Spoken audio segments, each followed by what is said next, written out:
Welcome back, everybody. Happy Friday. It's 3:20 at Meineke Cinnaminson.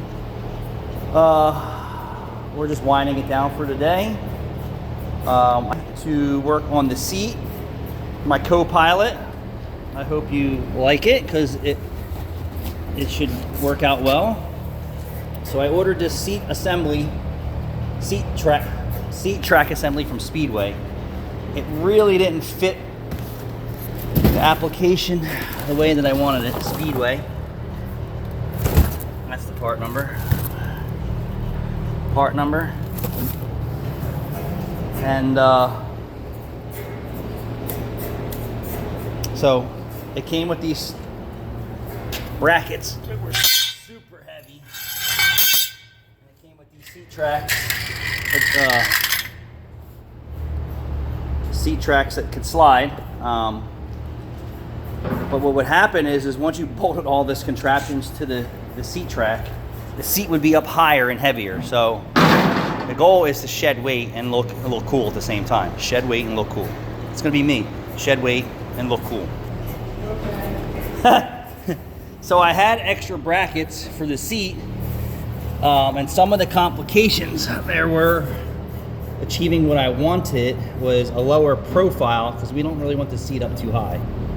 I scratched it up, but I'll touch it up with a permanent marker. So I wound up cutting additional seat brackets that I had, and then making this track wider, because the problem with this universal seat track is that it was too narrow. It probably would fit a factory bucket possibly fairly well, maybe some aftermarket seats, I'm not really sure.